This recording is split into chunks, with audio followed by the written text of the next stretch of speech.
किसी ने बड़े कमाल की बात कही थी कि दुनिया जो है ना वो पूरे दुख में है और इसका कारण है डिज़ायर, इच्छाएं। लोगों के पास इतनी इच्छा है, उस इच्छाओं के कारण पूरी दुनिया वो दुख में है। ये बात किसने कही थी पता है क्या आपको? इसको जानने के लिए एक स्टोरी को सुनते हैं। दोस्तों, आपको एक स्टोरी बताता हूँ। हमारे पड़ोस में जो देश है नेपाल, आपको सबको पता होगा। उस नेपाल में ना एक राज्य था। कब? अब चल रहा है क्या 2020, तो 2015, 2014, आते आते 1900, 1800, 1500, 1600, 500, जीरो जीरो से पहले भी आओ जाओ जाओ एकदम 600, मतलब वो 600 और अभी के 2000, तो मतलब 2600 साल पहले, 2600 साल पहले हमारा जो पड़ोस का देश है नेपाल, वहाँ पे एक राज्य हुआ करता था। और वहाँ पे जो एक राजा था और रानी थी, उनको काफ़ी टाइम के बाद एक संतान प्राप्ति हुई, उनको एक बेटा हुआ। और बेटा हुआ तो राजा रानी बहुत खुश हुए। उसके बाद उनके घर पे एक ज्योतिष आया था, तो ज्योतिष को उन्होंने अपने बेटे को दिखाया कि हमारा जो बेटा है इसका भविष्य क्या होगा, आप हमें बताइए। तो ज्योतिष ने बताया था कि आपका जो बेटा है ना, ये घर से भागने वाला है। तो घर से भागने वाला है तो राजा टेंशन में आ गए, राजा और रानी। उन्होंने ना इसको घर से बाहर जाने नहीं दिया पूरी ज़िंदगी, मतलब जब तक वहाँ पे था वो घर में उसको रखा, उसको सारे टीचर वीचर सारी चीज़ें फैसिलिटी घर में प्रोवाइड की, उसकी शादी करवा दी, उसको बच्चा भी हो गया। पर बाद में एक दिन ये लड़का जो है ना वो अचानक घर से बाहर निकल गया।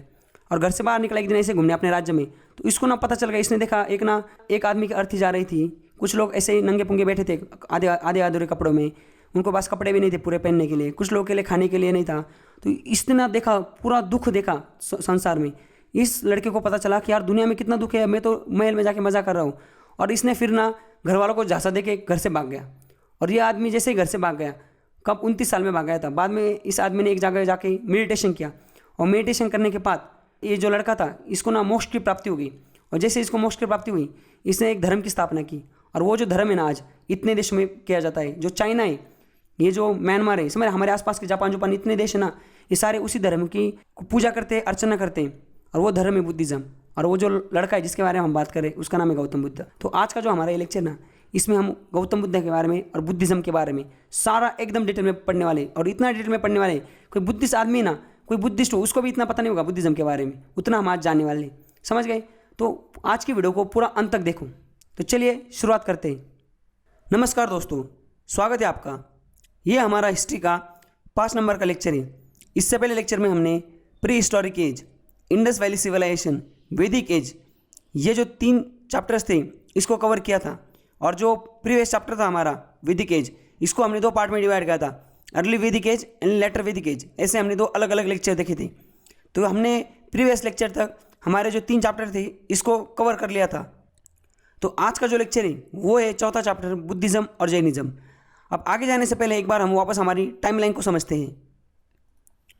अब देखिए, हमने जो एशियन हिस्ट्री देखनी थी, हमने वो कैसे देखी थी? वो थी कितनी, 20 लाख ईयर से लेके कहाँ तक थी वो? 20 लाख ईयर से लेके वो थी 200 BC तक।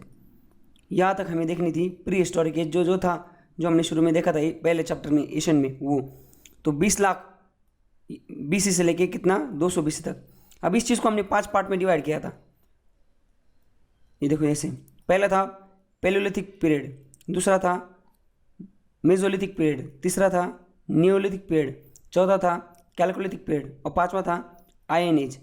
अब ये जो कैलकोलिथिक पीरियड था ना, इसमें हमने देखा था 2700 से लेके 1500 तक हमने देखा था। सबसे इंपॉर्टेंट चीज़ देखी थी हमने, इंडस वैली सिविलाइजेशन। समझ गए?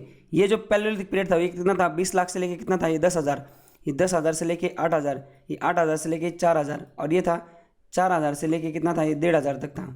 समझ गए? तो इसी के बीच में 4000 BC से लेके 1,500 BC जो ईयर था, इसके अंदर हमने देखा था इंडस वैली सिविलाइजेशन, जिसका ड्यूरेशन था 2700 से लेके 1,500 तक। उसके बाद हम आए थे आयरन एज पे। अब आयरन एज कितना था, वो था 1,500 से लेके 200 BC तक। ऐसे हमें आके ये यहाँ तक BC तक आके रुकना था हमें। बट अब हमने क्या देखा था प्रीवियस लेक्चर में, आयरन एज में हमने जैसे इसको, ये भले ही 4,000 से लेके 1,500 हो, कौन सा कैलकोलिथिक पीरियड, पर इंडस वैली सिविलाइजेशन का जो पीरियड था वो 2700 से लेकर 1,500 तक था। वैसे ही ये भले 1,500 से लेकर 200 तक है, पर जो वैदिक एज का जो हमने पीरियड देखा ना, वैदिक एज जिसमें आर्यन्स आए थे, तो ये जो पीरियड है ना, ये कितना था, ये 1,500 से लेकर 600 तक था। तो पहले जो आए थे वैदिक एज में, जो पहले आर्यन्स आए थे, वो कौन से कब आए थे? पहला तबका वो आया था 1,500 से लेके 1,000 के बीच में, और बाद में दूसरा जो तबका आया था वो आया था 1,000 से लेके 600 तक के बीच में। तो हमने जो प्रीवियस लेक्चर जो था हमारा, उसमें हमने ये देख लिया था, कहाँ तक, ये देख लिया था हमने 1000 से लेके 600 तक वाला जो था। उससे पहले अर्ली वैदिक एज देखा था, और प्रीवियस लेक्चर में हमने 1000 से लेके 600 तक जो था लेटर वैदिक एज, वो भी देख लिया था। समझ गए? मतलब हमारा जो पूरा जो टाइमलाइन चल रहा है अभी एशियन हिस्ट्री का, वो हमने देखा था 20 लाख BC से लेके 220 तक हमें आना था। उसके बाद 0, उसके बाद फिर हम आगे चलने वाले थे। अब 600 तक तो आ चुके थे हम, अब हमें 600 तक से कहाँ जाना है, एक जो चीज़ 200 तक जाना है। 200 तक मतलब वहाँ पे क्या हो जाएगा, फिर प्री हिस्टोरिक एज और स्टोन एज खत्म हो जाएगा। उसके बाद हमें 200 के बीच, 200 और 0 के बीच में आना है। उसके बाद आगे आते आते फिर समझ रहेगा 200, 300, फिर AD में फिर 600, समझ रहेगा। ऐसे ऐसे करते करते हमें यहाँ तक आना है 2020 तक। अब टाइमलाइन समझ गया आप। अब ये 600 तक तो हम आ चुके हैं, अब 600 से लेकर 200 तक है ना, इसको हमने पढ़ना है। अब ये जो बुद्धिज़्म और ये जो जैनिज़्म, ये जो चीज़ है ना, समझ गए आप। यहाँ पे देखो, ये बुद्धिज़्म और जैनिज़्म, इसका जो मतलब स्थापना हुई, एस्टेब्लिशमेंट हुई इन दो धर्मों की, ये हुई थी 600 BC से लेके 200 BC के बीच में। समझ गए? ये 600 और 4 मतलब इसके बीच में हुई थी इन दोनों की जो स्थापना है। ये जैनिज़्म की तो जल्दी हुई थी, बट वो ज़्यादा मतलब बाद में फैला इसी में था, मतलब उसका जो है ना स्प्रेड इसमें हुआ था। अब बुद्धिज़्म की तो डायरेक्ट इसी के अंदर हुई थी, तो इसको हमें देखना है। समझ गए? अब जैसे हमने वैदिक एज तो देख लिया, मतलब इसमें प्री हिस्टोरिक एज में पूरे नंगे पुंगे लोग यहाँ पे रहते थे। इंडस वैली सिविलाइजेशन में थोड़े थोड़े सिविलाइज हो गए थे लोग। ये आर्यन वैदिक एज में क्या हुआ था, आर्यंस थे बाहर के, इधर आए, इन लोगों को खदेड़ के टपका दिया, और खुद यहाँ पे वो समिति सभा मिला के एक काउंसिल होती थी, फिर वो काउंसिल एक आदमी को चुनती थी, फिर राजा वाजा वो चालू होने लगा, तो अलग अलग किंगडम बनने लगे। फिर उसमें क्या होता, बीच में हमें अभी नेक्स्ट जो 2 चैप्टर है आज का और कल का लेक्चर, इसमें होगा बुद्धिज़्म और जैनिज़्म देखेंगे। उसके बाद क्या हुआ, यही जो वैदिक पीरियड था 600 का, उसके बाद क्या हुआ था, सब मिला के एक ही राजा बना था फिर मौर्यन एज में। फिर मौर्य जो था मौर्यन एज में, प्री मौर्यन एज में, Mauryan actually pre Mauryan age में वहाँ पे कुछ एम्पायर बनी थी। मौर्य साम्राज्य आने से पहले ये जो वैदिक पीरियड के जो लोग थे उनमें एक राजा बनने लगा, फिर डायनेस्टी चालू होने लगी, ये राजा वो राजा। उसके बाद मौर्यन एज आया, फिर ये मौर्य जो एम्पायर है ये आ गया, ये कहाँ, पाटलिपुत्र बिहार में। ये सारी चीज़ें हमें देखनी है अभी सीक्वेंसली। आप समझ गए ना? यहाँ तक मतलब हमने जो छोड़ा 600 तक जो छोड़ा था हमने, उसमें हमने ये देखा कि ये जो आर्यंस लोग हैं ये अभी जो अलग अलग सभा समिति जो थी राजन वाजन, अब उनके किंगडम बनने लगे, राज्य बनने लगे थे अलग अलग। तो नेक्स्ट ये जो बुद्धिज़्म जैनिज़्म हम बीच में देख रहे हैं धर्म वाला चीज़, इसके बाद हम जो राज्य बनने वाले थे, फिर उसमें सबसे बड़ा राज्य कौन था, उनकी लड़ाई कैसे होती थी। मतलब यहाँ पे सबसे पहले हमारे देश में सबसे पहले कौन सा राज्य था, उसके बाद उसका राजा कौन था, फिर कैसे आगे चलता गया, फिर ये अशोका जो थे, ये चाणक्य वर्ग, ये कैसे आए, इनका क्या रोल था, ये सारी चीज़ें हम देखते जाने वाले। समझ गए ना आप? तो आज का जो लेक्चर है वो है बुद्धिज़्म पे, और कल का लेक्चर जैनिज़्म पे। तो अभी आपको टाइमलाइन समझ गए कि हम कैसे चल रहे हैं।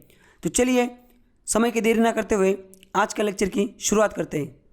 तो एक बार ना बैकग्राउंड जानने की कोशिश करते हैं। ये जो धर्म थे ना, कौन सा, बुद्धिज़्म और जैनिज़्म, इसका बैकग्राउंड क्या था। मतलब उस टाइम पे ये बुद्धिज़्म और जैनिज़्म आने से पहले यहाँ पे कौन से धर्म थे, मुस्लिम था क्या? तो बिल्कुल नहीं, क्योंकि मुस्लिम धर्म की जो स्थापना हुई थी वो मोहम्मद पैगंबर ने 622 AD में की थी। मतलब 0 के बाद 622 AD में, मतलब अभी जो 2020 चल रहा है, तो ये मुस्लिम धर्म कब हुआ था? अभी 1500 साल पहले कोई धर्म है, अभी नया नया बना हुआ है। उससे पहले 0 से पहले 300 में हुआ था ये क्रिश्चियन वाला। तो क्रिश्चियन भी था क्या? नहीं। तो उस टाइम पे कौन था, मतलब BC में जो था 600 BC जो थी, उस टाइम पे कौन सा धर्म था? उस टाइम पे देखो एक ही धर्म था, और वो था हिंदुज़म। उस टाइम पे सिर्फ हिंदू लोग रहते थे यहाँ पे, समझ रहे? हिंदुज़म था, हिंदू लोग यहाँ पे रहते थे इंडिया में, इंडियन सब कंटिनेंट में। तो फिर ये लोग क्यों ओरिजिनेट हुई? सबसे पहले क्वेश्चन कि ये बुद्धिज़्म और जैनिज़्म क्यों बना फिर? अगर हिंदू धर्म था तो ये कैसे बना? और ये लोग क्या ऐसे मतलब आसमान से आए थे क्या, या कैसे मतलब अलग कैसे हो गए? तो ये जो बुद्धिज़्म जैनिज़्म वाले लोग हैं ना, ये ऑलरेडी पहले हिंदू ही थे वो लोग। समझ रहे हैं आप? बुद्धिज़्म और जैनिज़्म वाले जो लोग हैं ना, वो पहले हिंदू ही थे, बाद में उन्होंने आपका खुद का धर्म बना लिया। तो ये क्यों बनाया? सबसे पहली चीज़, ये धर्म बनने की ज़रूरत क्यों पड़ी? और दूसरा चीज़ थी हाउ दे गेट प्रोमिनेंस, इनको प्रोमिनेंस कैसे मिला, ये कैसे फैले इतने जल्दी इनका धर्म की जो है ना इतना स्प्रेड कैसे हुआ? तो ये 2 चीज़ों को जानते हैं बैकग्राउंड के तहत। देखो जैनिज़्म एंड बुद्धिज़्म है ना, ये दोनों स्टार्ट हुए थे बिहार से। समझ गया? बिहार जो स्टेट है अभी हमारा, वहाँ से स्टार्ट हुए थे, और बिहार की एशियन हिस्ट्री जो है उसमें बहुत लंबी हिस्ट्री बिहार से रिलेटेड है। अब देखो सबसे पहले आज जो क्वेश्चन मैं बोला आपको, ये ओरिजिनेट क्यों हुए? Even if Hinduism were already exist, अगर हिंदुज़म था तो ये क्यों बने थे ये 2 धर्म, कौन सा, बुद्धिज़्म और जैनिज़्म?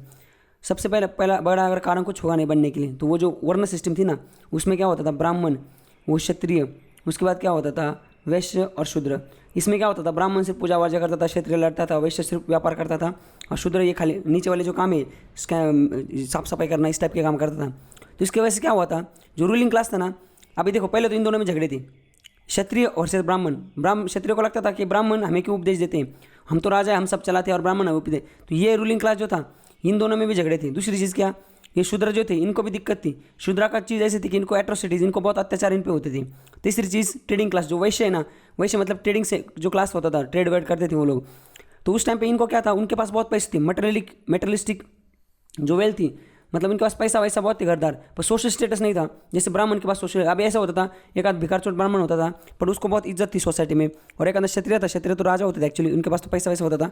पर इनको ना, इनके पास पैसा वैसा कुछ भी नहीं होता था, बट जस्ट ये वैसे इसकी वजह से इनको ना सोशल स्टैंडिंग नहीं थी, सोशल इनका इज्जत नहीं था, समझ रहे। तो सारा ये इज्जत का खेल है।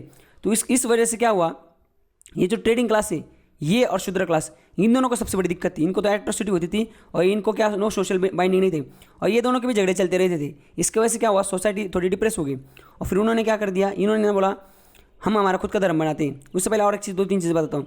उस टाइम पे न्यू एग्रीकल्चर टेक्निक आई थी, और जो way of life confine with the sacrifices and other issue, नई टेक्नोलॉजी आई थी, अच्छा खासा चल रहा था, लोग मैच्योर हो रहे थे, बट लाइफ का जो मतलब ज़िंदगी जीने का जो तरीका है ना, वो ब्राह्मण की तरह कैसे चल रहा था, सैक्रिफाइसेस थे, और बाकी जो इशू थे उससे सारा चलता था। तो ट्रेडर कम्युनिटी जो थी, ट्रेडर कम्युनिटीज़, ये इस चीज़ के अगेंस्ट थी, ये सैक्रिफाइसेस वगैरह, ये समझ रहा है, एक गैप, उनको लगता था पैसा कमाओ मजे मारो, ये चीज़ के फंदे में क्यों पड़ना है।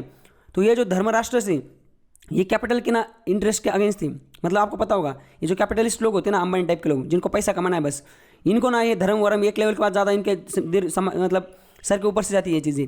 तो ये लोग जो है धर्मराष्ट्र, ये ना, ये लोग कैपिटल के अगेंस्ट। कैपिटल मतलब क्या, कैपिटल मतलब स्टेट की कैपिटल नहीं, कैपिटल मतलब पैसा, इन्वेस्टमेंट के लिए जो पैसा यूज़ होता है उसको कैपिटल बोलते हैं। तो जो ट्रेडिंग के लिए जो पैसा यूज़ होता था, ये लोग इसके अगेंस्ट थी।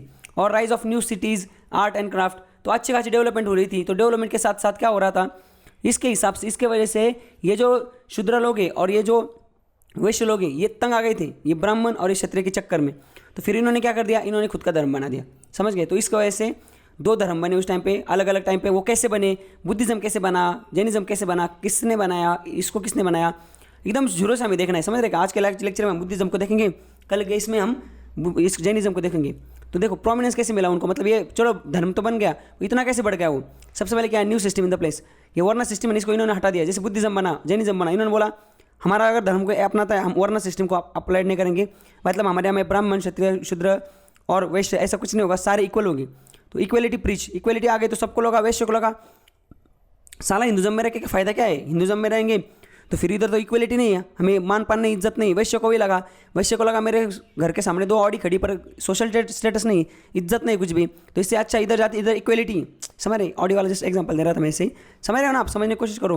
उसके बाद ट्रेडर कम्युनिटी में क्या हुआ, फिर ट्रेडर बोले उनको, बुद्धिज़्म वालों को, हमारे पास बहुत पैसा है, हम आपको दबा के पैसे देते हैं, आप धर्म की मतलब प्रचार करो। तो इनके पास डोनेशन आने लगा ट्रेडर्स के तरफ से। तो इसके वजह से भी ये जो बुद्धिज़्म और जैनिज़्म है, इनका भी इसकी वजह से भी स्प्रेड हुआ। उसके बाद क्या है, इन्होंने क्या प्रीच किया, इन्होंने क्या समझाया, नॉन वायलेंस, झगड़े वगड़े मत करो, कॉमन लैंग्वेज। अब जैसे ये जो हिंदुज़म था, इसमें ब्राह्मण लोग सिर्फ ये बोलते थे संस्कृत, बाकी लोग वो पाली वाली वो लैंग्वेज बोलते थे। यहाँ पे क्या था, सब लोग एक इक्वल लैंग्वेज थी। तो यहाँ पे आर्टिकल 14 जो है इक्वलिटी, वो आर्टिकल 15, ये आर्टिकल 15 जो है नो डिस्क्रिमिनेशन, ये वाला लॉ फंडा यहाँ पे अप्लाई होगा। लोग खुश हो, लोग बोले हमारे साथ कोई भेदभाव नहीं है, हमारे साथ कोई डिस्क्रिमिनेशन नहीं है, तो यही धर्म अच्छा है। तो लोगों ने टपाटप कन्वर्ट होना स्टार्ट कर दिया, लोगों ने जो हिंदुज़म को छोड़ने को चालू कर दिया, और फिर बुद्धिज़्म और जैनिज़्म में कन्वर्ट होने लगे। और बुद्धिज़्म और जो जैनिज़्म है, इनको ना ये हिंदुज़्म के ऑर्थोडॉक्स लोग हैं ना, ये भी सपोर्ट करने लगी थी। क्यों पता है क्या, क्योंकि इसमें ना बुद्धिज़्म और जैनिज़्म है एथिस्टिक वे, मतलब क्या, ये जो सन्यासी जो वे, जैसे बुद्धिज़्म ने क्या बोला था, सन्यासी रहो, ये करो, मतलब इसमें थोड़ा बहुत धर्म का भी, इनका भी ऐसा कोई एकदम ये सेक्युलर, ये ऐसे क्या बोलते एथिस्ट नहीं थे, मतलब नास्तिक नहीं थे बुद्धिज़्म और जैनिज़्म। ये भी धर्म की बात करते थे, मेडिटेशन करो, ब्राह्मणाचार्य जो है उसको पालो। तो इसके वजह से ये जो ऑर्थोडॉक्स लोग थे, इनको भी पसंद आने लगा था, इनको भी लगा था ज़्यादा सही है, समझ रहे। तो ये बैकग्राउंड था, इसके वजह से बुद्धिज़्म और जैनिज़्म आया था, और इनका बहुत ज़्यादा स्प्रेड हुआ था।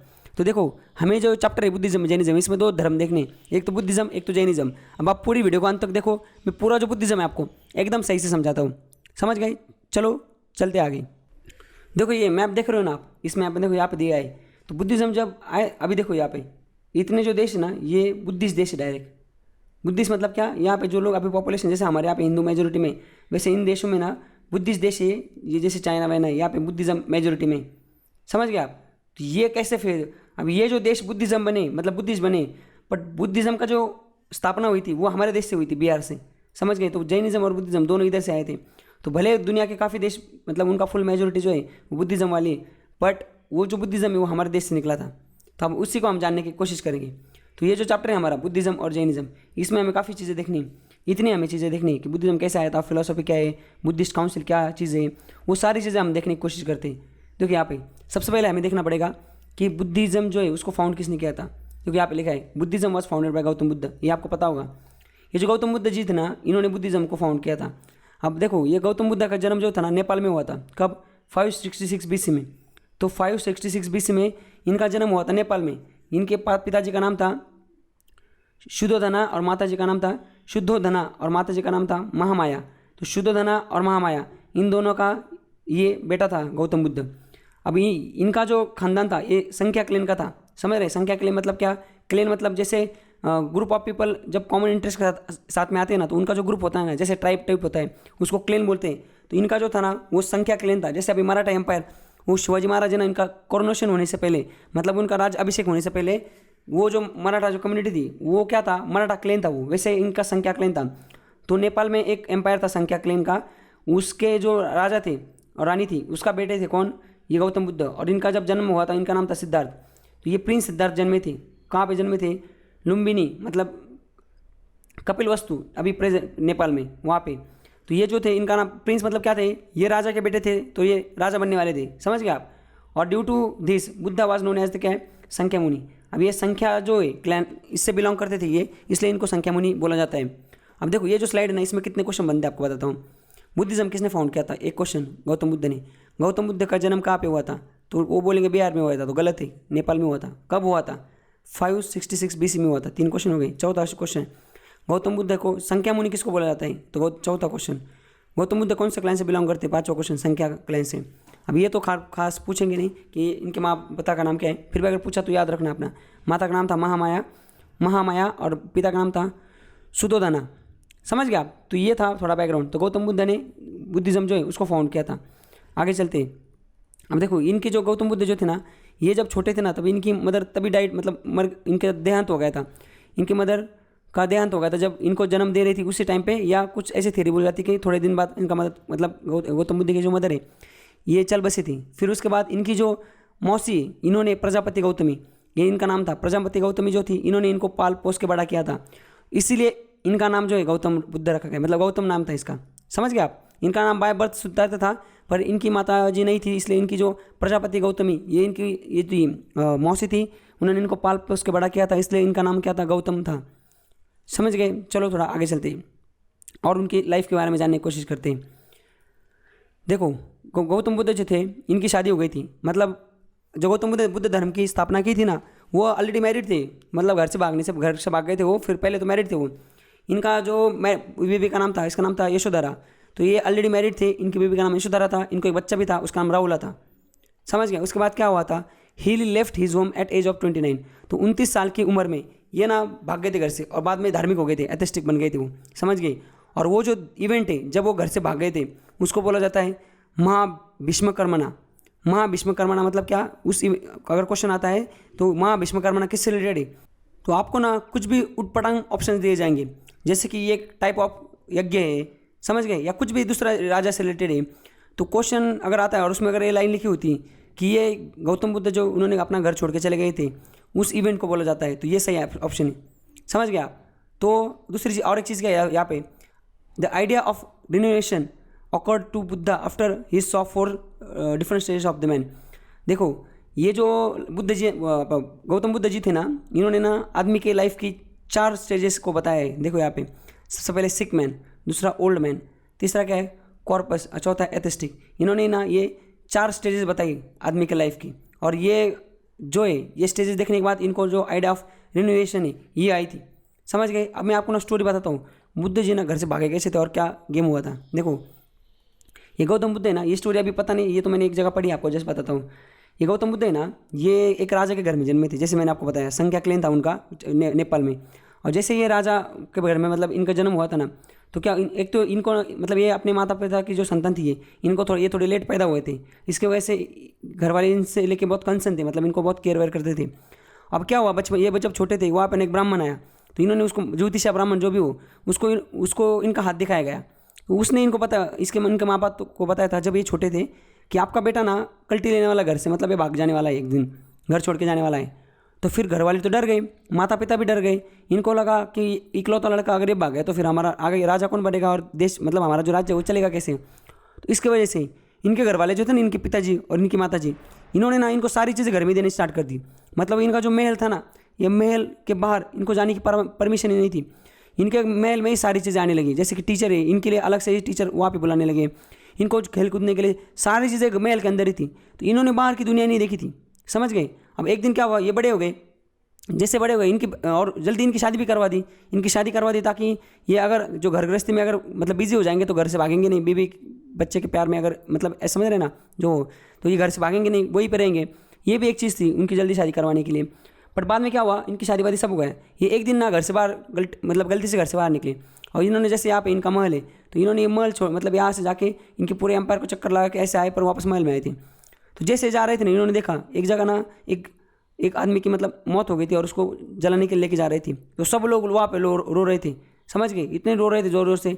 अब ये आदमी जो समझ रहे आप, राजा का बेटा राजा, इसने कभी दुख देखा ही नहीं ना। इसने कभी किसी को इतने लोगों को रोते देखा ही नहीं, क्योंकि घर वाले ने उसको बाहर छोड़ा ही नहीं था। तो इसको बहुत दुख हो गया और ये वो चीज़ को हैंडल ही नहीं कर पाए, समझ गए आप। अचानक से जो होता है ना, कोई चीज़ हमने कभी नहीं देखी होती या कुछ भी होता, और जब फर्स्ट टाइम देखते हैं हमारा अंदर से एकदम दिल एकदम चिर जाता है, सीना चिर जाता है, वैसा हुआ। इन्होंने कभी दुख ही नहीं देखा लाइफ में और इतना बड़ी सदमा देखा, तो ये उस चीज़ को हैंडल ही नहीं कर पाए। और बाद में क्या हुआ, जैसे थोड़े आगे आगे गए, तो आगे आगे जैसे गए ये, इनको वहाँ पे देखा गया कि कुछ लोग ना खाने के लिए तरस रहे, मतलब उनके पास भूखी नहीं। कुछ आगे देखे और आगे गए, वहाँ पे देखा कुछ लोगों को पहनने के लिए कपड़े नहीं। तो ये जैसे घूम के घर पे आए ना, इनको पता चल गया कि मैं ऐसे मतलब राज्य का लड़का हूँ, ऐसे राज्य में मैं पैदा हुआ हूँ जिसमें लोगों को 2 टाइम की रोटी नहीं मिलती या खाने को नहीं मिलता, समझ रहे। कुछ लोग मर रहे हैं यहाँ पे, लोग दुखी, बहुत दुखी, और मैं महल में रह रहा हूँ। तो ये ना इस चीज़ से एकदम बहुत दुखी हो गई और इन्होंने डिसाइड किया, इन्होंने अपना घोड़ा लिया, चेतक नाम था शायद उसका, और जो उस पर बैठ गए और जो कल्टी दी घर वालों को, तब भाग गए, तो वापस आए नहीं। और जैसे भागे हुआ नेपाल से, आपको पता है नेपाल और जो बिहार है हमारा स्टेट, वहाँ का बॉर्डर है, वहाँ से आए और वहाँ एक पीपल का ट्री था, वहाँ पे इन्होंने 6-7 साल ना, कितना था वो, 29 में भागे थे ना, 36 को इनको इनलाइटनमेंट हुई थी। इसका मतलब 7 साल तक इन्होंने वहाँ पे जाके मेडिटेशन किया था, समझ गए आप। तो वहाँ तक, और घर वाले बहुत उनको ढूंढने लगे पर ये मिले ही नहीं, समझ गए आप। तो इस तरह से ये भागे थे। और ये जो पूरा इवेंट है ना, इसको बोला जाता है महाभीष्मकर्मणा। महाभीष्मकर्मणा मतलब क्या, बुद्धा का घर से भाग जाना जो इवेंट था प्रिंस सिद्धार्थ का। और फिर वहाँ आके ये जो बुद्धा थे, समझ रहे, गौतम थे, तो ये गौतम बुद्धा कहलाने लगे। और उसके बाद ये मतलब अभी तो आपको पता है पूरी दुनिया में इनका ही जितने बुद्धिस्ट कंट्री तो सब इन्हीं की पूजा करते हैं, समझ गए आप स्टोरी। तो चलो आगे चलते हैं।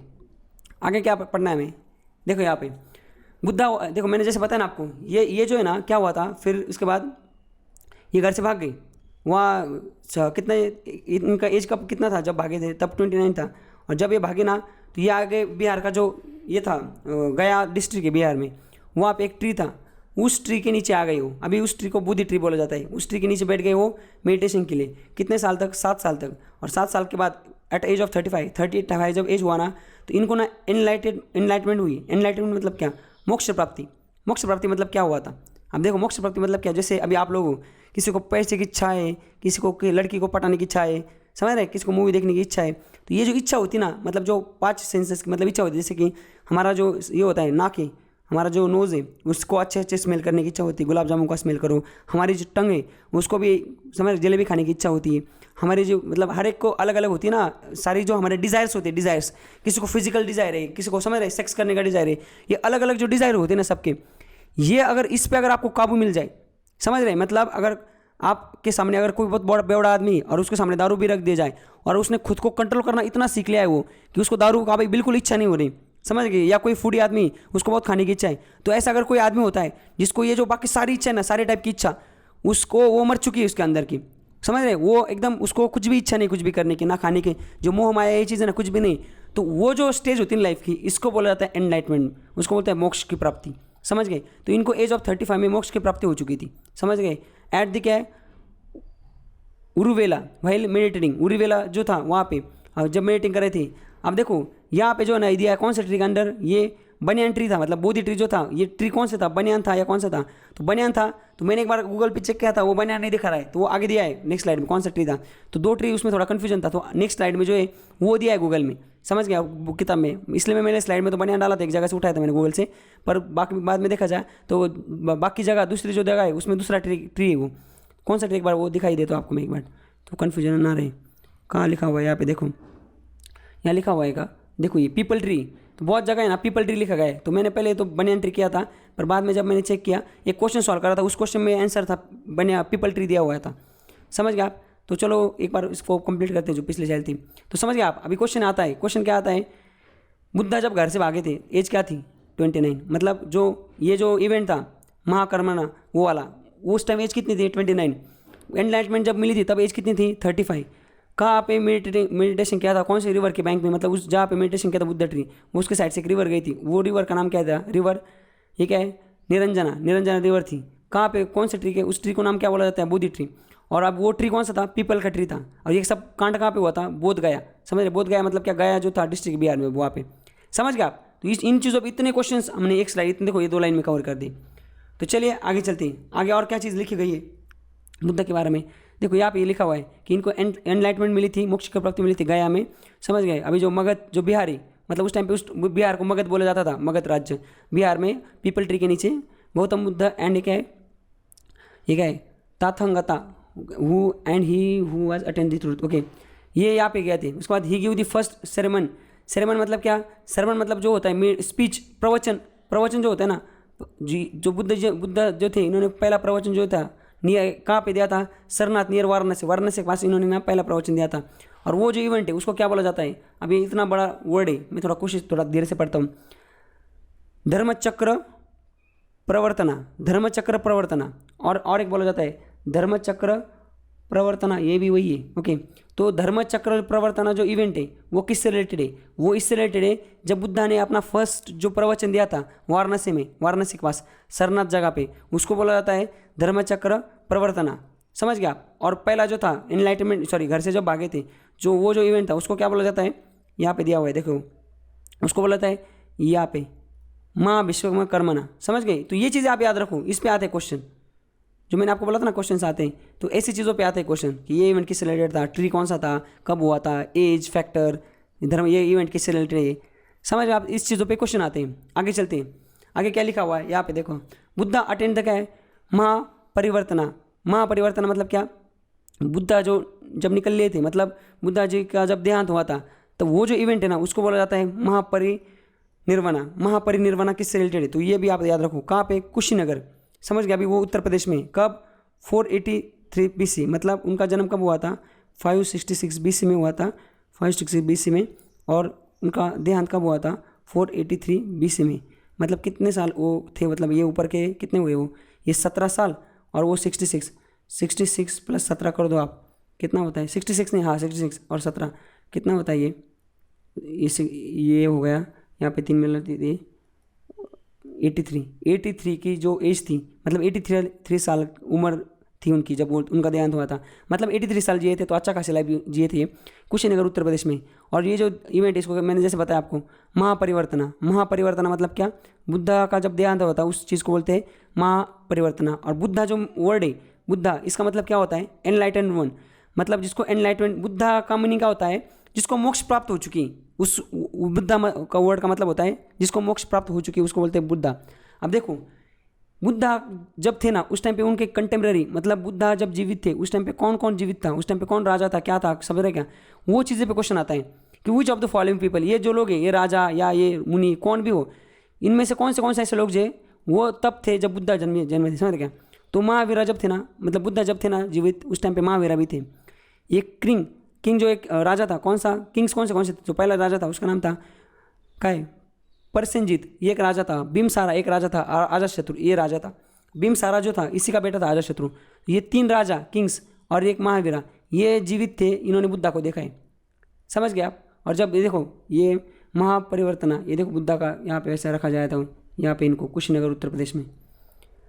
समझ गए आप? तो या इस तरह से देखो, इस तरह से हमने क्या कर दिया, पूरा बुद्धा का जो था ये वाला बुद्धिज़्म, गौतम बुद्ध के बारे में पूरा उनकी लाइफ वगैरह हमने सब जान ली। अब उनकी टीचिंग के बारे में जानते हैं।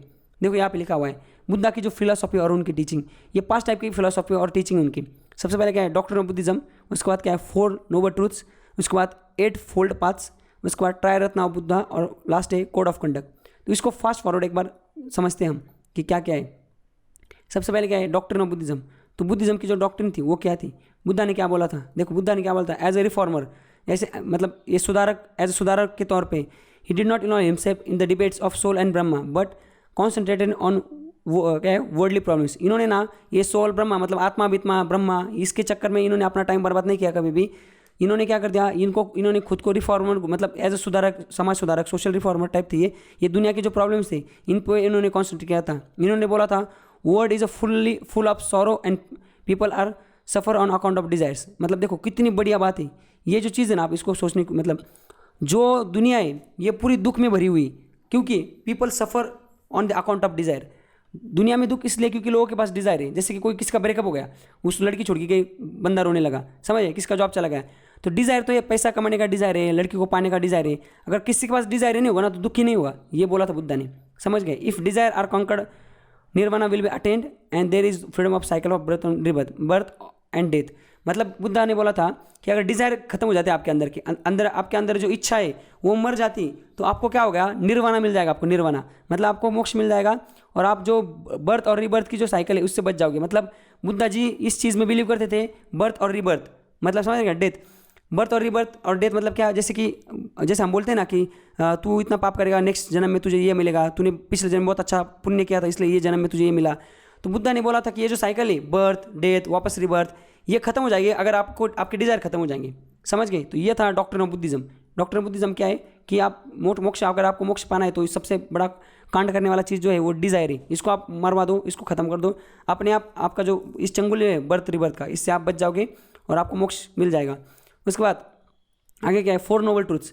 बुद्धा ने ना 4 नोबल ट्रूथ्स बताई थी, वो क्या क्या थी देखो यहाँ पे, टीचिंग द मिडिल क्या है, middle path, renouncing extreme step like, ये छोड़ो ये कुछ इतना काम करने।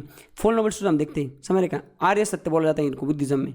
तो सबसे पहले क्या है, world is full of sorrow, जो दुनिया है वो पूरी दुख में पड़ी है, ये बात सही है। Desire is the root of all causes, जो आपके अंदर इच्छा है किसी चीज़ को पाने की या करने की, यही सब चीज़ों का कारण है, ये भी बात सही है। सॉरो दुख can be conquered by conquering desires, दुख को हम मतलब हरा सकते हैं हमारे डिज़ायर को ख़त्म करके, ये बात भी सही है। Desire can be conquered by following the 8 fold paths, समझ गए। जो बुद्धा ने 8 फोल्ड पाथ दिए, इसको अगर आप, इसको बोलता है अष्टाग्रह का ये जो पाथ है 8 फोल्ड पाथ, इसको अगर आप फॉलो करोगे तो डिज़ायर अपने आप खत्म हो जाएगा, समझ गया। मतलब आपको लग रहा होगा चलो मतलब एज ए ह्यूमन, ये बुद्धिज्म पेपर एग्जाम छोड़ दूँ, एज ए ह्यूमन आपको भी अभी ये चीज़ लग रही होगी कि यार हाँ यार बात तो बंदा सही कर रहा है कि दुनिया में सारा दुख भरा पाया डिज़ायर इसका कारण है, पर इस डिज़ायर को रोका कैसे जाए, समझ गए। ये बात तो सही बोली इन्होंने कि डिज़ायर इस सबका कारण है, पर कैसे किया जाए। तो बुद्ध बोलते हैं देखो मैंने जो 4 नोबल ट्रूथ बताए, नोबल ट्रूथ मतलब यूनिवर्सल सत्य कि ये सारी चीज़ें सही है, ये जब तक सूरज चांद रहेगा तब तक ये दुख डिज़ायर वजायर चलता रहेगा।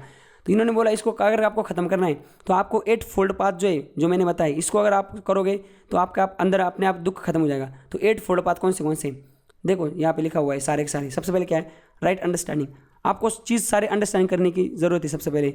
उसके बाद क्या है, राइट रिजॉल्व, उसको रिजॉल्व करने का भी सही से रिजॉल्व करना है। Right speech, right action, right living, right effort, right thought and right self concentration. ये 8 चीज़ें हैं ना, अगर इसको आप सही से करोगे तो अपने आप आपके अंदर का जो डिज़ायर है ना वो खत्म हो जाएगा, और आपको ना जो निर्वाणा है वो मिल जाएगा, और आप बर्थ रिबर्थ चंगुल से बच जाओगे, समझ गए आप। तो ये कहा था बुद्धा ने, ये देखो यहाँ पे ये 4 पाथ थे उनके। उसके बाद ये 4 ये थे नोबल ट्रूथ से। उसके बाद ये 8 फोल्ड पाथ है बुद्धा की, समझ लो। हमने देखा राइट अंडरस्टैंडिंग, ये सारे के सारे आप इसको पॉज करके लगा तो पढ़ भी सकते हो। उसके बाद 4 नंबर चीज़ क्या बोली थी बुद्धा ने, उन्होंने बोला था ट्राई रत्ना। तो ये जो ट्राई रत्न थे, 3 रत्न थे उनके बुद्धिज्म के, वो कौन से थे, पहला था बुद्धा, दूसरा था धम्मा, तीसरा था संघा। अब ये बहुत इंटरेस्टिंग है, ये क्या थे 3 मतलब ट्राई रत्नास मतलब क्या थे एक्चुअली, ये धम्मा धुम्मा क्या थे। तो एक एक को समझने की कोशिश करते हैं। बुद्धा मतलब क्या है, देखो highest spiritual potential in everyone. Buddha का बोलना क्या है, बुद्धा इस वर्ड का मतलब क्या है कि जो हमने देखा था ना कि जिसको एनलाइटमेंट हो चुकी, इसको बोलते हैं जो मोक्ष प्राप्त हो चुकी है, ये वर्ड है बुद्धा का। तो बुद्धा ने बोला था 3 मैं आपको रत्न बताता हूँ। तो पहला रत्न है बुद्धा वो खुद नहीं, बुद्धा वर्ड। तो इन्होंने बोला है हर एक के अंदर ना स्पिरिचुअल पोटेंशियल होता है सबके अंदर, उसको उन्होंने नाम दिया बुद्धा। दूसरा है धम्मा मतलब क्या, ये टीचिंग्स ऑफ बुद्धा, समझ रहेगा, बुद्धा ने जो टीच किया था वो चीज़ें, उसको अगर आप दोहराओगे वो जो टीचिंग है उसको बोला जाता है धम्मा। और तीसरा क्या है संघा मतलब बुद्धिज्म जो धर्म है, जैसे हिंदुज़म में पंडित होते हैं, इनमें मौलाना होते हैं, मुस्लिम में वैसे चर्च में होते हैं वो फादर सिस्टर, वैसे ही बुद्धिज्म में मॉन्क्स होते हैं, समझ रहे, उनके जो संत होते हैं उसको मॉन्क्स बोला जाता है। तो वो जो मॉन्क्स है उनकी जो ऑर्डर है, कौन सा बड़ा होगा कौन सा छोटा होगा क्या होगा, उनकी जो कम्युनिटी, उसको बोला जाता है संघा। तो ये ट्राई रत्ना बोले थे बुद्धिज्म में कि ये जो ट्राई रत्ना है ये बुद्धिज्म की ट्राई रत्ना है, ये बोला था। उसके बाद लास्ट में क्या है देखो यहाँ पे ट्राई रत्ना, उसमें क्या लिखा था, Buddha did not believe in God. अब ये चीज़ याद रखो, ये मतलब कितना है, बुद्धा जिसको खुद लोग भगवान बोलते वो खुद भगवान में पूजा मतलब बिलीव नहीं रखते थे। इन्होंने बोला था कर्म एंड अहिंसा। अब ये चीज़ है ना नास्तिक आदमी पे भी अप्लाई होती है, समझ रहे। अब मेरे जैसा आदमी उसको भी ये चीज़, जिसको भगवान से ज़्यादा कोई लेना देना है नहीं, उसको भी ये चीज़ वो भी एग्री करता है। उन्होंने क्या बोला था, भगवान कुछ है नहीं, कर्म और अहिंसा, कर्म अहिंसा करो, कर्म करते रहो, अपना जो कर्म है वो सही से करते जाओ। उन्होंने बोला था वर्ण सिस्टम के खिलाफ थे बुद्धिज्म। उन्होंने बोला था कि ये धर्म वर्म में डिस्क्रिमिनेशन मत करो, सब लोग इक्वल है, ह्यूमैनिटी एंगल पे सबको देखो, सब लोग एक जैसे है, इसमें धर्म वर्म का कोई लेना देना है नहीं।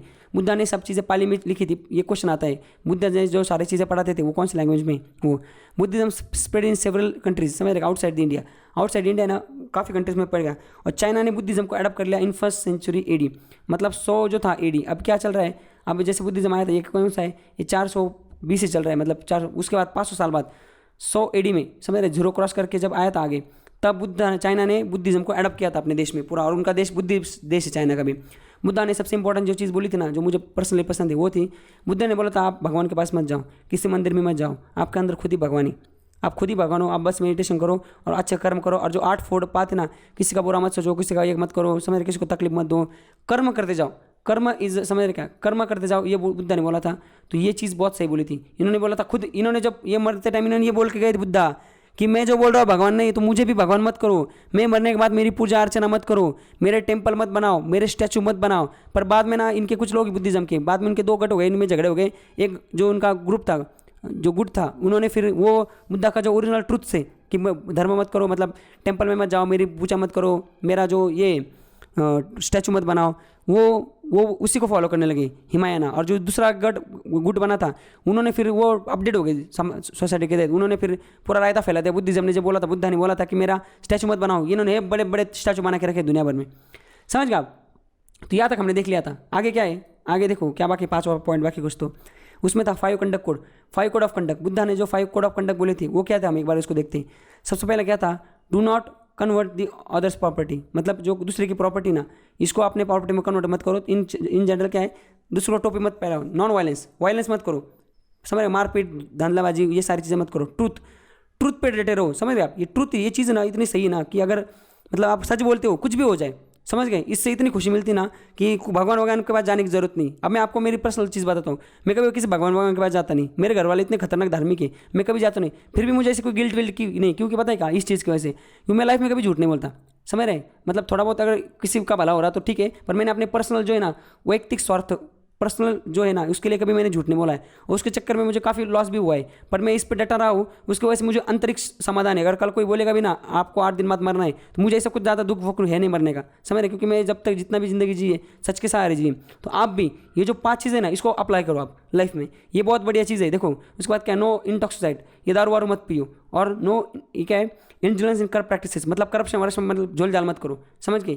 ये जो 4-5 प्रॉपर्टी ना, मैं आपको एकदम दावे के साथ बोलता हूँ, ये 5 मैं फॉलो करता हूँ, और काफ़ी, मैं अकेला नहीं, काफ़ी लोग इस चीज़ को फॉलो करते हैं। तो अगर आपको लाइफ में सेटिस्फैक्शन चाहिए तो ये चीज़ें फॉलो करो, बियॉन्ड द एग्जाम इस चीज़ को लो, और खुद पर्सनली इस चीज़ पर काम करो, समझ गए आप। तो ये कोड ऑफ कंडक्ट बोला था बुद्धिज्म ने, ये 5 जो कोड ऑफ कंडक्ट है, इसको अगर फॉलो करोगे तो लाइफ में ना सही हो, सब कुछ सही हो जाएगा। अब उसके बाद क्या देखना है हमें, यह तक तो हमने देख लिया, चलो आगे चलते हैं। ये 5 जो चीज़ें थी ये भी हमने देख ली। तो इस तरह से एक आ गया, हाँ, बुद्धिज्म की फिलोसफी और टीचिंग। अब बुद्धिस्ट काउंसिल, अब बुद्धिस्ट काउंसिल क्या हुआ था मैं आपको एक बार बताता हूँ, और फिर वो देखेंगे हमने कितनी बुद्धिस्ट काउंसिल हुई थी। अब देखो, जैसे बुद्धा जी थे, बुद्धा जब तक थे, उन्होंने फिर बुद्धिज्म का धर्म की स्थापना की, बुद्धिज्म फैलने लगा, लोगों को अच्छा लगने लगा, उसमें इक्वलिटी दी, सारी चीज़ें अच्छी बातें हुई। एक टाइम आया 483, उस टाइम बुद्धिज्म ने, बुद्धा जो थे उन्होंने अपना शरीर को त्याग दिया, मतलब वो चल बसे ऊपर चले गए, वो मतलब इन जनरल उनकी डेथ हो गई। बाद में क्या हुआ, अब बुद्धिज्म लोग थे, अब आगे कैसे करना है, धर्म को कैसे लेके जाना है, धर्म का प्रचार कैसे करना है, इसके रूल्स रेगुलेशन कैसे होंगे, टाइम के साथ इसको कुछ अपडेट करना है, क्या क्या करना है का। ये करने के लिए बुद्धिज्म की ना अलग अलग सालों में, 100 साल बाद, 200 साल बाद, ऐसे अलग अलग काउंसिल हुई। काउंसिल मतलब क्या, काउंसिल मतलब उस जो थे अलग अलग, जैसे राजा है जो बुद्धिज्म को फॉलो करता है, उसने बोला हम आगे बुद्धिज्म को ऐसे लेके जाना है, इस देश में लेके जाना है, आगे धर्म का प्रचार कैसे करना है। इसके लिए जो मीटिंग होती थी, जिसमें बुद्धिज्म जो लोग हैं सारे के सारे बड़े बड़े उनके मंत्री थे, मतलब बड़े बड़े जो बुद्धिज्म के पंडित वड़ी, उनके मॉन्क्स वो आते थे, राजा आता था, उनकी जो मीटिंग होती उसको बोलते बुद्धिस्ट काउंसिल, समझ गया आप। बुद्धिज़्म धर्म को कैसे लेके जाना है, तो फिर सबसे शुरू में जब बुद्धा का देहांत हुआ था तब एक हुई थी काउंसिल, उसके 100 साल बाद, ऐसे 100 साल बाद होती थी। समझ गए, बुद्धा आगे की रणनीति क्या करनी है, हमें क्या करना है, कुछ अगर उसमें गलत चीज़ें हुई तो उसको कैसे निकालना है, कैसे सुधारना है, ये सारी चीज़ें बुद्धिस्ट काउंसिल में लिखी गई थी। समझ गए। और तो फिर बुद्धिस्ट काउंसिल, ऐसी 4 बुद्धिस्ट काउंसिल हुई थी, तो वो चीज़ हमें ये 4 बुद्धिस्ट काउंसिल पढ़नी। देखो यहाँ पे दिया हुआ है 4 बुद्धिस्ट काउंसिल हुई थी। आप समझ गए ना बुद्धिस्ट काउंसिल क्या थी। तो ये 4 टाइप की हुई थी कि धर्म को आगे कैसे बढ़ाना है उसकी, जैसे किसी भी पॉलिटिकल पार्टी की देखो मीटिंग होती कि आगे क्या करना है, इलेक्शन कैसे लड़ना है, पैसा कहाँ से लाना है, ऐसी चीज़ इनकी होती थी कि बुद्ध को आगे कैसे लेके जाना है, टेम्पल कैसे बनाना है, ये सारी चीज़ें हुई थी। तो टाइम टू टाइम ऐसे 4 बुद्धिस्ट काउंसिल हुई थी अब तक मतलब एशियन हिस्ट्री में, उसके बाद नहीं हुई। तो क्या क्या हुआ देखो, जैसे कि अभी मैं बता दूँ ऊपर फिर मैंने ये बुद्धिस्ट काउंसिल है उसका एक चार्ट बनाया। देखो ऐसा, इस चार्ट में सारा डाला गया है कि नंबर ऑफ कब हुई थी, कौन से ईयर में हुई थी, कहाँ हुई थी, किसने उसको प्रिसाइड किया था, उस टाइम पे राजा कौन था और कौन से डायनेस्टी से था और उसमें क्या आउटपुट निकला था। ये देखने से पहले मैं आपको एक बार और हुई देता हूँ। देखो ऐसे, जैसे फर्स्ट बुद्धिस्ट काउंसिल हुई थी, ये जो अजातशत्रु नाम का एक राजा था, वो हरंका डायनेस्टी का था। उसने ना 483 में BC में किया था, आफ्टर बुद्धा डिमाइस, मतलब बुद्धा का मरने के बाद। तो क्वेश्चन आता है कि पहले बुद्धिस्ट काउंसिल कहाँ पे हुई थी, समझ रहे, तो किसने करवाई थी, कब की थी, ये सब बहुत क्वेश्चन आते हैं। एक इस पे 4 क्वेश्चन आते हैं। 4 क्वेश्चन मतलब प्लेस किसने करवाई थी, उसमें वो उनका कौन किसने प्रिसाइड की थी, मतलब अध्यक्ष कौन था वो बुद्धिस्ट काउंसिल का, और उससे क्या आउटपुट निकला। ऐसे 3-4 टाइप के जो उटपटांग सवाल है वो आते रहते हैं। समझ गए आप। दूसरा देखो यहाँ पे, जैसे दूसरी बुद्धिस्ट काउंसिल है, ये इसका नाम क्या था, कालाशोका। ये कालाशोका राजा था, इसने वैशाली में 386 मतलब 100 साल बाद, पहले होने के बाद 100 साल बाद इसको किया था। उसके बाद जो तीसरा है बुद्धिस्ट काउंसिल, वो किसने किया था, वो हमारा जो अशोका था उसने करवाया था। वो कहाँ पे किया था, वो पाटलिपुत्र में जो अभी पटना, वहाँ पे करवाई थी, कब 250 BC में। उसके बाद जो कनिष्क का एक राजा था उसने 4 बुद्धिस्ट काउंसिल की थी और 100 में की थी, मतलब 100 AD में, मतलब 100 मतलब पहले 1st सेंचुरी में की थी, 0 to 100 जो ईयर है AD उसमें की थी, इससे पहले जो BC में हुई थी। तो एक एक को हम देखते हैं, मैंने ये चार्ट में डाला है, समझ गए ना आप। तो सब देखो, सबसे पहले क्वेश्चन 4 टाइप के आते हैं, कब हुई थी, कहाँ पे हुई थी, उसको प्रिसाइड मतलब क्या, जैसे कि कोई राजा ने अभी पैसा दे दिया, राजा बोला मेरा राज्य है यहाँ पे बुद्धिस्ट काउंसिल करनी है, मैं बुद्धिज्म को अडॉप्ट करता हूँ, बुद्धिज्म में आगे क्या करना है हम सब डिसाइड करेंगे। पर वो अध्यक्ष एक होगा ना, एक कोई बुद्धिज्म का मोंग होगा, एक बड़ा साधु उनका, उसको बैठाया जाएगा वहाँ पे चेयर पे, उसकी अध्यक्षता में होगी। तो वो कौन होता था अध्यक्ष, कौन से बुद्धिस्ट काउंसिल में कौन अध्यक्ष था, पेट्रोन मतलब किसने पैसा वैसा खर्च किया था, कौन था राजा उसका, ये समझ रहेगा। उसके बाद क्या है डायनेस्टी, वो राजा कौन सी डायनेस्टी का था, कौन से मतलब एक एम्पायर था मगध एम्पायर, उसमें डायनेस्टी थी अलग अलग घराने से, कौन से घराने का था और उससे आउटकम क्या आए थे। तो इसको देखते सबसे पहले कब हुई थी, बुद्धा जी निकल लिए थे 483 में, उसी साल में हुई थी, समझ गए। तो कहाँ पे हुई थी, राजगृह। अभी जो राजगीर है, अभी जैसे बिहार में भी एक डिस्ट्रिक्ट है उसका नाम है राजगीर, तो ये राजगृह जो है उसको पहला नाम था राजगृह, वहाँ पे पहले बुद्धिस्ट काउंसिल हुई थी। ये महाकसप्पा नाम का एक जो बुद्धिस्ट ये था मतलब मोंग था, उसने उसको प्रिसाइड किया था। और अजातशत्रु एक राजा था हरंका डायनेस्टी का, जो कि बिहार में जो पाटलिपुत्र है वहाँ पे उस टाइम पे मगध एम्पायर था, उसका राजा था हरंका डायनेस्टी का अजातशत्रु, इसने इसको गठित किया था 483 में। अब बुद्धा जी गए थे उसी टाइम पे to preserve the Buddhist teaching, और इसका मकसद क्या था, बुद्धा अभी निकल लिए मतलब बुद्धा जी का देहांत हुआ है, तो बुद्धा जी की जो टीचिंग्स है इसको कैसे प्रिजर्व करना है, इसको कैसे संभाल के रखना है, इसके लिए ये पहली जो बुद्धिस्ट काउंसिल हुई थी वो हुई थी। समझ गए आप। तो क्वेश्चन बहुत उल्टा पल्टा घुमा के UPSC बोर्ड है ना, ये बहुत हरामी ऐसा पूछता है कि बुद्धा जी जब मतलब बुद्धा जी का जब देहांत था उस टाइम पे जो बुद्धिस्ट काउंसिल हुई थी वो किसने करवाई थी। तो अभी आपको यही डाउट होगा कि बुद्धा जी वो पहली थी या दूसरी थी या तीसरी थी, समझ गए आप। तो पहली थी, बाद में दूसरी हुई थी 100 साल बाद। देखो ऐसे कौन सी बुद्धिस्ट काउंसिल थी जो 100 साल बाद, दूसरी पहले बुद्धिस्ट काउंसिल के बाद 100 साल बाद हुई थी, तो दूसरी थी वो, समझ रहे क्या, उसका नाम था क्या, वो कहाँ पे हुई थी, वो वैशाली, जो अभी कहाँ पे, वो भी बिहार में, समझ गए। कालाशोका जो राजा था वो मगध एम्पायर का वो भी राजा था, पर वो दूसरी डायनेस्टी का था, इसकी डायनेस्टी के बाद वाला जिसका नाम था सुसुंगा डायनेस्टी, उसने उसको गठित किया था वैशाली में, कब 100 साल बाद एग्जैक्ट इसके बाद उसका। और जो जिसने प्रिसाइड किया था उसका नाम था ये क्या है, सब्बाकमी जो मोंग था उसने उसको प्रिसाइड किया था। और उसमें इन्होंने ना 10 जैसे 100 साल बाद ये डिस्कस किया बुद्धा की टीचिंग को कैसे प्रिजर्व करना है, बट 100 साल में ना उन्होंने सारे पॉइंट लिख के रखे थे कि डिस्कस द 10 डिस्प्यूटेड, कुछ डिस्प्यूट्स थे बुद्धा के अंदर, मतलब बुद्धिज्म में काफ़ी लोगों के कुछ डिस्प्यूट हुए थे कि इसको आगे कैसे लेके जाए, अलग मतभेद थे। तो वो जो 10 टॉपिक्स थे वो जो है उसको इन्होंने ना डिस्कस किया था इसमें बुद्धिस्ट काउंसिल में, समझ गए। तीसरा कहाँ पे हुआ था, अभी देखो दूसरे में और एक चीज़ हुई थी, मैं आपको बताता हूँ यहाँ पे दूसरा कहाँ पे, ये देखो इसमें ना दो गुट पड़ गए थे यहाँ पे इनफॉर्मली, जो मैंने ना 10 डिस्प्यूट पॉइंट थे तो 2 मतभेद हो गए थे। तो पहला जो गुट था उसका नाम था थेरावादा, और दूसरा था क्या था, दूसरे का नाम था, देखो यहाँ पे माँ है ना एक्चुअली, पर यहाँ पे ना महासंगिका एक था ग्रुप, और एक था क्या था, एक था थेरावादा। तो पहला ग्रुप था उसको बोला जाता है थेरावादा। इनका बोलना क्या था कि बुद्धिज्म का जो चीज़ें है ना, बुद्धिज्म ने जो चीज़ें लिखी हुई है वो उसी के टाइप से हमें वो करनी ओरिजिनल चीज़ है। जैसे बुद्धा ने बोला था कि आप आइडियल वर्शिप मत करो, मतलब मूर्ति पूजा मत करो, मेरा खुद का मूर्ति मत रखना मैं जाने के बाद, ये चीज़ बोली थी। तो ये क्या बोले, ये बोले भाई साहब बुद्धा ने जैसे बोला हम वैसे करेंगे।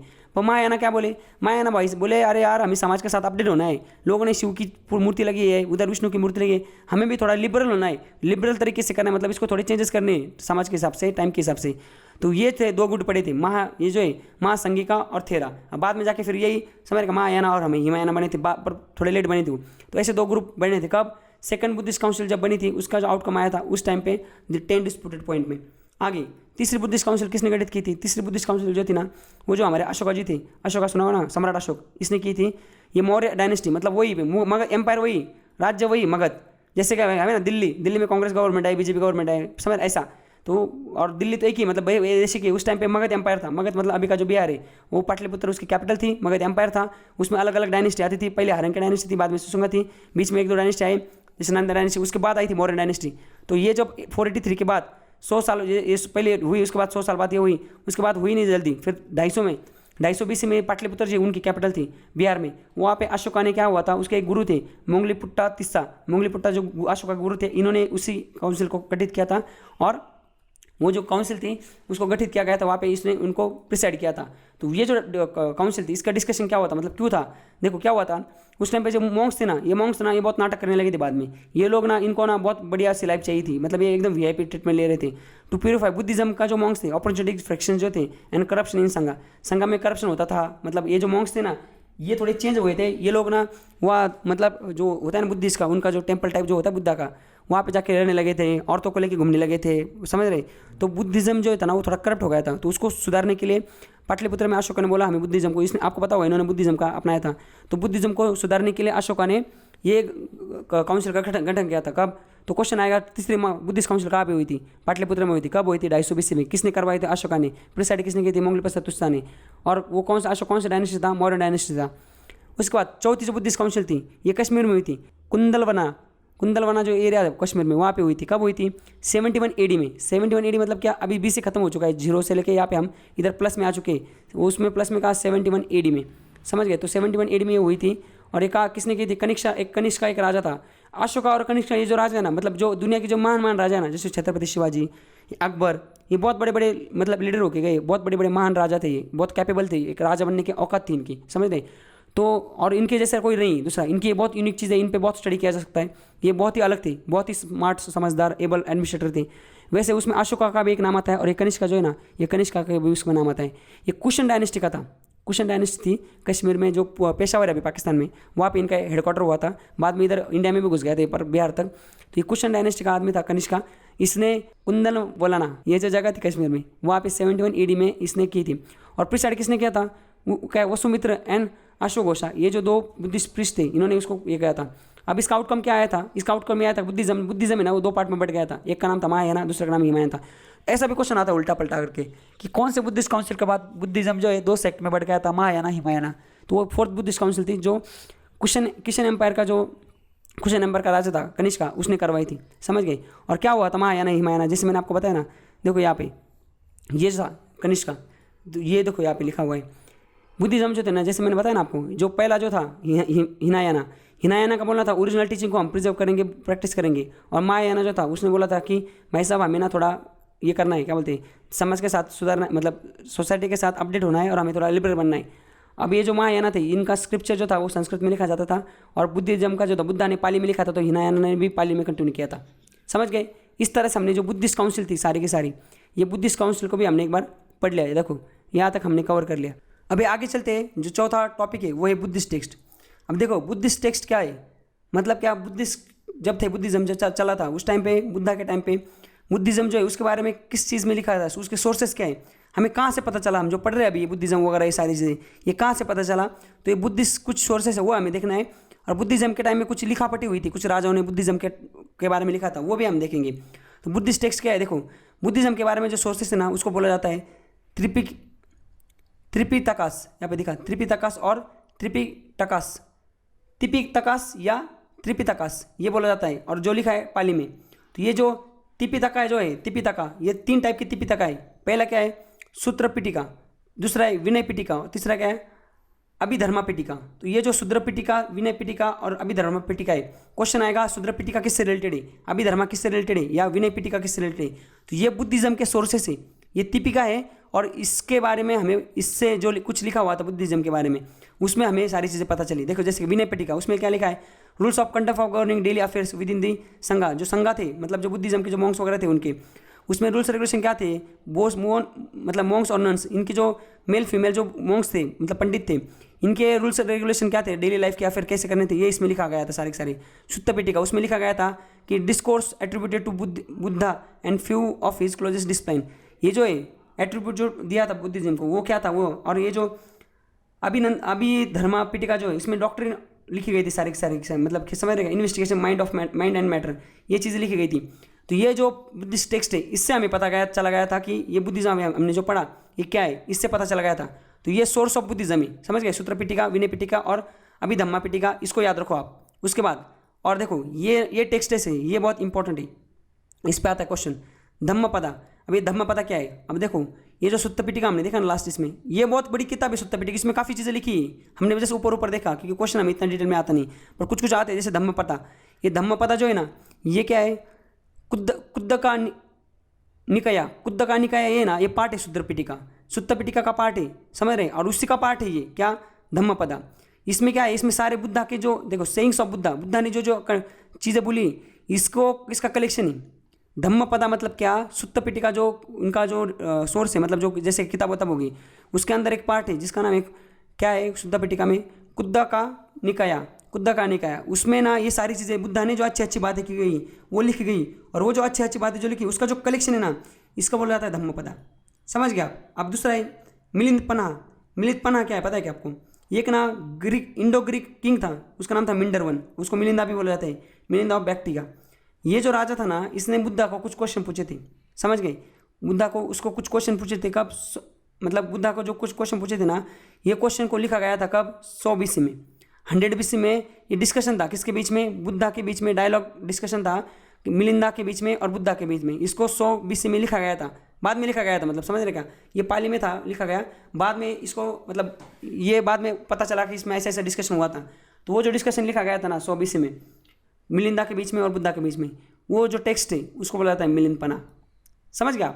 आगे थर्ड चीज़ देखो उसको बुद्ध चरित्र, ये बुद्ध चरित्र क्या था, एक राजा था उसका नाम क्या था, यहाँ पे लिखो अश्वघोषा जो था राजा था या क्या थे, ये राजा था या कवि था पता नहीं, अश्वघोषा था कवि था शायद, राजा नहीं था शायद, पता नहीं। तो ये जो था ना अश्वघोषा, इसने 2nd सेंचुरी मतलब क्या 100 एंड 200 BC के बीच में, AD के बीच में, समझेगा 200 AD के बीच में संस्कृत में पोएम लिखी थी, समझ गई। और वो जो पोएम है ना मतलब कविता जो भी हो वो बुद्धा की लाइफ के बारे में थी, और वो जो पोएम थी ना टेक्स्ट, हम टेक्स्ट पढ़ रहे हैं बुद्धिस्ट टेक्स्ट, उसका नाम है बुद्ध चरित्र, समझ गए, तो बुद्ध चरित्र। तो इस तरह से हमने ये जो बुद्धिस्ट टेक्स्ट थे अलग अलग टाइप के इसको भी देख लिया हमने। अब देखो यहाँ पे लिखा गया है ये जो हमने 4 चीज़ें थी ये सबसे इंपॉर्टेंट थी, फैक्चुअल थी, इस पे आता है क्वेश्चन, ये हमने देख ली। अब आगे वाली जो 3 चीज़ें हैं ना यहाँ पे क्या लिखा गया है कि चेंज इन स्टेट एंड वर्ना, मतलब बाद में जब बुद्धिज्म आया था तो स्टेट और वर्ना। तो ये जो है ना UPSC जो होता है IAS वाला IPS वाला, उसमें ना डिस्क्रिप्शन होता है, क्वेश्चन आते हैं कि बुद्धिज्म का स्प्रेड कैसे हुआ था, लिखो उसमें 20 समझ 250 वर्ड में, या बुद्धिज्म डिक्लाइन कैसे हुआ था वो भी लिखो इंडिया में, ऐसे क्वेश्चन आते हैं। अब ये जो फैक्चुअल एग्जाम है ना जैसे NDA MPSC उसमें ये क्वेश्चन नहीं आते, समझ गए। तो ये फिर भी हमें ये चीज़ें है ना इस पर क्वेश्चन नहीं बनती है, डिस्क्रिप्टिव टाइप की चीज़ें, फिर भी हम इसको शॉर्ट में देख लेते हैं ताकि हमें ना जो कंसेप्ट है वो स्टोरी हमारी कंप्लीट हो जाए और हमें पता चले कि बाद में समझ रहेगा कंसेप्चुअल जो है वो हम इसको देखते हैं। सबसे पहले क्या हुआ था देखो changes in varna and state. अब क्या हुआ था जैसे बुद्धिज्म आया ना, तो बुद्धिज्म है ना ये नॉर्थ ब्लॉक पोलिश वेयर हमने ये देखा था 600 BC में, देखो नॉर्थ वेस्ट पोलिश वेयर जो था वो कहाँ पे था, उत्तर प्रदेश उस टाइम पे। जैसे वहाँ पे ना क्राफ्ट ये तो चीज़ हमने सारे देख ली, ट्रेड राइटिंग ये सारा स्प्रेड हुआ था, पाली को एडवांस हुआ था, 1/6 ऑफ द जो प्रोड्यूस है उसको टैक्स में दिया जाता था उस टाइम पे, उसको बाली बोला जाता था, हमने देखा ना, समझ रहे, ये भी हमने देखा था। और बाद में क्या हुआ था, 1 मिनट रुको, बाद में क्या हुआ था, यहाँ पे आओ, ये देखो नो रेवेन्यू राइट्स थे जो ऑन ग्रांटेड लैंड, उस पर रेवेन्यू राइट्स नहीं थे, सभा समिति खत्म हो गई थी, ब्राह्मण ने जो बॉडी जो परिषद उसको रिप्लेस कर दिया था, समझ गए। उसके बाद क्या है, Dharmashastra got let down for the strength and during the Gupta period. ये चेंजेस स्टेट एंड वर्ना का क्या पता है क्या, इनका बोलना है जो हमने शुरू में देखा था बैकग्राउंड में कि ये चीज़ें उस टाइम पे हुई थी। ये देखो यहाँ पे ये जो सारी चीज़ें ना ये उस टाइम पे हुई थी, क्या हुआ था, ट्रेड कॉमर्स ये सारी चीज़ें बढ़ गई थी, समझ रहे, अच्छा खासा डेवलपमेंट हुई थी। ये जो वैश्य टाइप के लोग हैं उनके पास बहुत पैसा आया था, टैक्स भी देने लगा था, पर सभी ब्राह्मण ने इस पर कब्जा कर लिया था। और इसके वजह से क्या होता, वर्ण सिस्टम बहुत स्ट्रांग हो गई थी, समझ गए। और वर्ण स्ट्रांग होने की वजह से ये बुद्धिज्म आया था। बस इसमें वही लिखा है, बाकी चीज़ें कुछ नहीं। मैं जैसे बोला मैंने, इस पर क्वेश्चन नहीं आता, समझ गए। तो ये था चेंजर। उसके बाद क्या है, स्प्रेड ऑफ बुद्धिज्म। बुद्धिज्म का स्प्रेड कैसे हुआ था? सबसे पहली चीज़, बुद्धा की जो पर्सनैलिटी थी वो इतनी बढ़िया थी कि लोग अपने आप अटैच होते थे। बुद्धा ने ना पाली में पढ़ाया था, मतलब पाली में सब उनकी टीचिंग थी वो पाली में की थी, जो उपदेश थे वो पाली में दिए थे। उस टाइम पे ऐसा था कि जो ब्राह्मण वो लोग हैं ना वो संस्कृत यूज़ करते थे। गरीब लोगों को, मतलब जो नीचे हुए थे ना तबका, वैश्य और ये शूद्र, इनको संस्कृत को अलाउड नहीं था छूना बिना। तो फिर ज़्यादा से ज़्यादा लोग हैं ना वो समझ पाए, उनको पाली अलाउड था बस। तो बुद्धा ने पाली में पढ़ाया तो मासेस अंडरस्टूड, समझ रहे क्या। और अपोज द संस्कृत, उन्होंने उस चीज़ को समझ गए बुद्ध की टीचिंग को, और उन्होंने संस्कृत को अपोज करना चार्ज कर दिया। तीसरी चीज़ थी ये जो ना कास्ट डिस्टिंक्शन, मतलब ये जो वर्ण सिस्टम थी ना, इन्होंने इसको अटैक कर दिया था बुद्धिज्म ने। वर्ण सिस्टम को मानते नहीं थे, इन्होंने बोला सब इक्वल है, सब एक जैसे। इसके वजह से भी लोग इनको ज़्यादा मतलब इनमें अटैच होने लगे। उसके बाद क्या है, ये बड़े बड़े जो लोग थे ना राजा, बुद्धि जो बिम्बिसार राजा, शत्रु, अशोका, कनिष्का, ये बहुत बड़े एम्पायर के राजा होते थे, समझ रहे कि ये।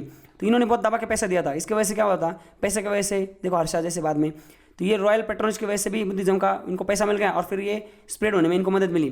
बाद में क्या, मॉन्क जो थे, इन्होंने मॉन्क्स बनाए, मॉन्क को पैसा दिया, टिफिन बांध के दिया और बोला जाओ घूमो दुनिया भर में। तो दुनिया भर में गए, अलग अलग जगह इन्होंने बुद्धिज्म का स्प्रेड किया।